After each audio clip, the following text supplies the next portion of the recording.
Blocks. I can't get enough of them. Lego, Minecraft, Rubik's Cubes. If it's vaguely square shaped, I'm probably a bit emotionally attached. So I figured, why not combine two of my favourite cubic things? So today, we're going to try building the Lego crafting table, block for block, inside Minecraft. So first things first, we need a way to convert Lego bricks into Minecraft blocks. Now the smallest piece this set uses is a 1x1 plate, and since two stacked 1x1 plates make a full 1x1x1 brick, that's the scale I'm using. So here's the rule, a plate becomes a slab and a brick becomes a block. Two slabs make a block, just like two plates make a brick. However, that means every time you see a 1x1 brick in this set, that's a full Minecraft block.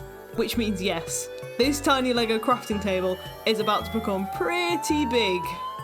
There are places where this conversion scale just cannot work. Take this tree for instance, we'd need a vertical slab of leaves to pull that off, which just isn't possible. So we'll still need to take some creative liberties along the way. Okay, conversion chart in hand, time to see how this actually looks in game.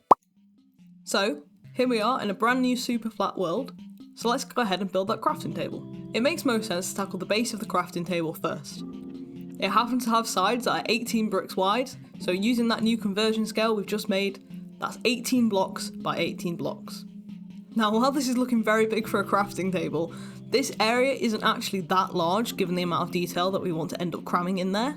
I'm hoping this doesn't end up being too cluttered, but I guess really only time will tell. Anyway, let's go and add in the walls. These are also going to be 18 blocks tall to make this cubic just like the crafting table in Minecraft.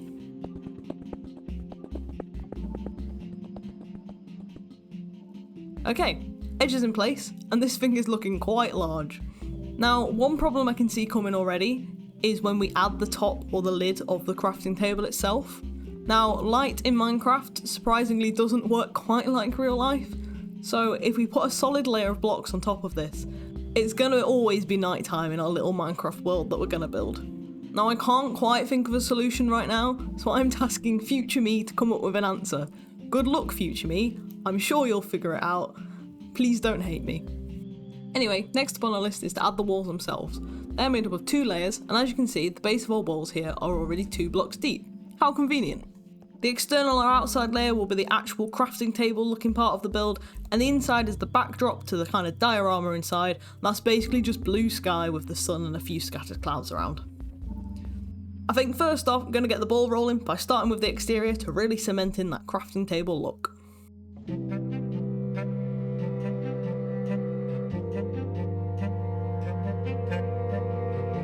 I'm pretty happy with how this first side of the crafting table came out. The colours are slightly off if we compare them to an in-game crafting table, but compared to the Lego set, I think they look as spot on as we're probably going to get. So blame Lego for that, not me. Only joking, Lego, I love you. So, on to side number 2. This is pretty similar to the first side, but just with the saw and the hammer on the side instead of the scissors, and it came out looking just as good as the first. Now that the second side is in, I don't think this is looking too shabby at all. This has also made me appreciate the size of it a bit more. This thing is large for a crafting table. I don't know who would need a crafting table of this size, but I definitely don't. Now that the outside is done, time for the interior walls.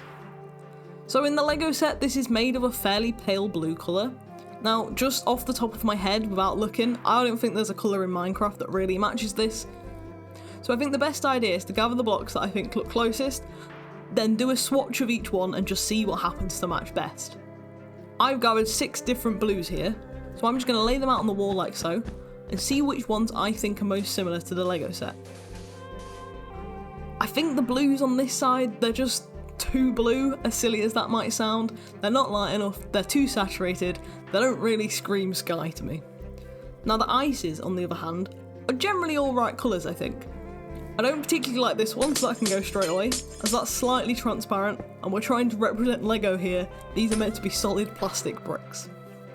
Now out of these two, I think this middle one matches the colour more, so what's that? Packed ice. It just has slightly more sky blue vibes, to be honest. And with that decided, let's quickly go and fill that in, and then we'll be ready to get started on the actual interior of this build. So there we have it, the sky is filled in, and it's definitely starting to look similar to the Lego set now. So it's time to tackle the interior. A miniature detailed Minecraft world about to become a slightly larger but hopefully still detailed Minecraft world. At first glance, the Lego world in the set seems simple, but hidden inside are caves, mineshafts, and even an ancient city. I started off by following in the instruction booklet's footsteps and building what's essentially a map, which shows a bird's eye view of the final Lego set. This really helped me concentrate and getting the colours correct and as close as I possibly could to the Lego set with only the blocks provided in Minecraft. This is hopefully going to give me a better chance of the final build coming out pretty decent. Okay, so after a bit of umming and ahhing, I've got our little Minecraft map here with the colours matched as best I can, and I'm actually really liking that you can see kind of where the different biomes are going to end up. Like over here you can see that this area will end up being the icy mountains. Over here there's going to be some cherry blossoms, and also you can see the river that's kind of going to be flowing throughout the whole build over here. Now, the colours that I've picked don't match identically. I did do the best with what I have in Minecraft. For example, this lime terracotta over here should be more bluey grey, but my only other option that I could see was the cyan terracotta, and like that's just grey and not blue at all, so I went with the best option. I also tried my best to represent the translucent blocks with concrete and glass to try and get as close to the set as possible, as that's what they use to represent where water will eventually be. So finally getting on to the key interior. I'm going to copy the Lego instructions here and build up the Minecraft world in distinct sections. I think it makes most sense to start in the order that the set is actually built in, so I'm going to tackle this back left hand corner first and build up the deep slate cave system which hides an ancient city inside. Though hopefully there's no wardens in this one, or this isn't going to end very well for me.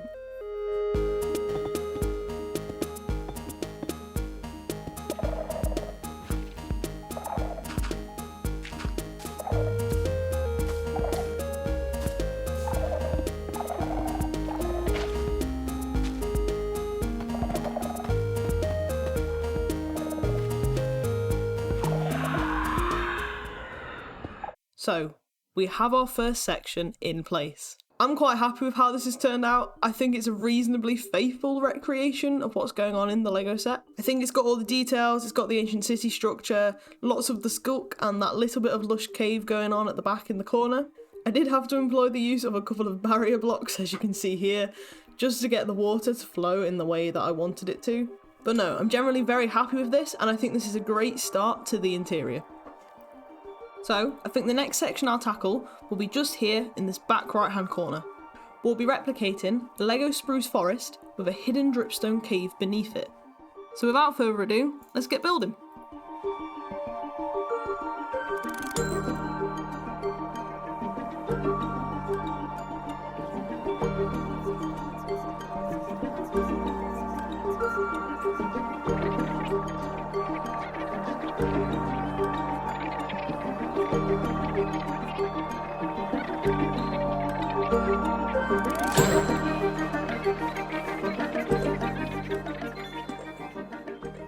Okay, section 2, done. We've got our spruce trees, we've got our little dripstone cave with some lava in, we've also got our waterfall falling through the scene.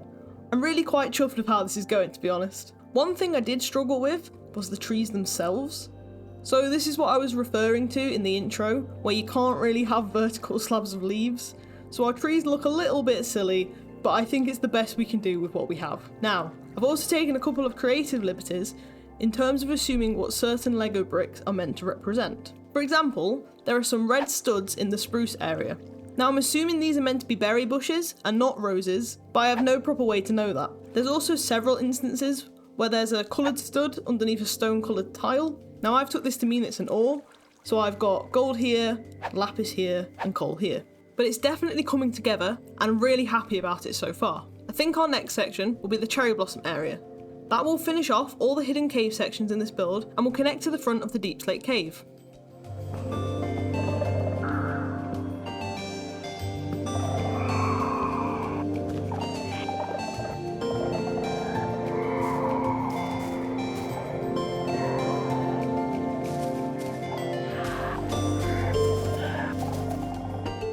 New section complete, we have our nice little cherry blossoms. And down here we have our miniature abandoned mineshaft, which connects directly to the ancient city behind. Now this section has the same vertical slab of leaves problem, but again I think this section is pretty accurate compared to the Lego set, and we've done the best that we can.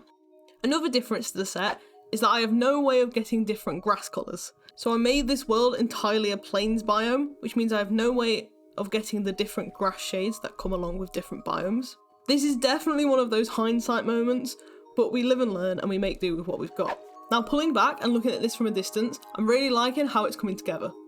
Now we have 2 of the core interior sections left, excluding the edges that surround it. There's a small village area here, and some icy mountains which go up here, which sit on top of our ancient city. So I think it makes most sense to start with the village first.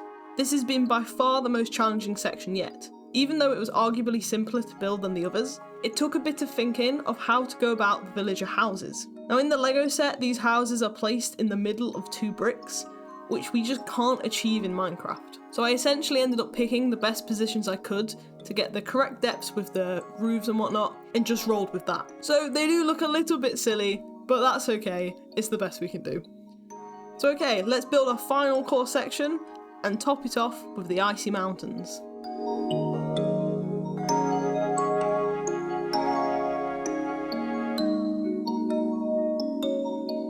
Now, this section isn't quite as detailed as the other sections, but it does have a little igloo tucked away just over here.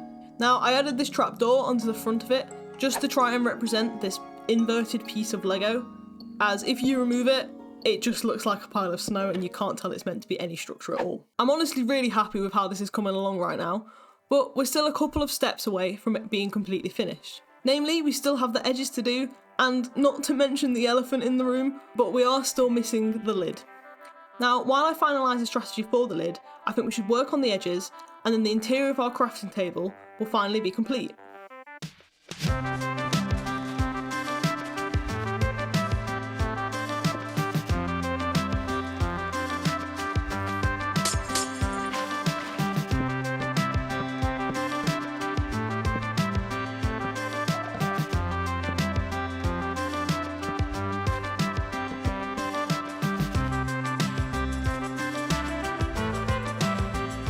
It's really starting to come together now. I'm actually surprised how similar to the set this actually looks. There are a couple of hard to translate things that we should discuss though. Firstly, this cactus should be down on the block in front of it, but cacti in Minecraft cannot be adjacent to any other block, so I've had to place it here all on its lonesome. Secondly, this area does not look very swampy at all.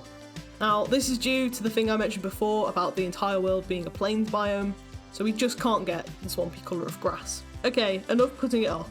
I am the future me that previous me was talking about. So we need to tackle the lid. Now if you look at a crafting table, there are 9 small squares in the centre of the top of it. My plan is to make those squares stained glass. I'm hoping that will let enough light through while being minimally noticeable. So I think without further ado, we should stop putting it off and get on and build that roof. Now I did want to quickly see just how dark it would be with a fully terracotta and concrete roof, and the answer is far too dark. So let's go and actually try that stained glass idea. There we go, that looks much better. It practically looks no different than when we had no lid on at all. Okay, so we have one final thing that we need to add before this thing's truly complete. There are 8 miniature mobs, or in this case, probably fully sized ones, that sit on small black platforms that are attached to the edge of the crafting table. This Minecraft build would not be fully complete without them, as I think they're a fairly core part of the Lego set itself. So let's go ahead and finish this thing.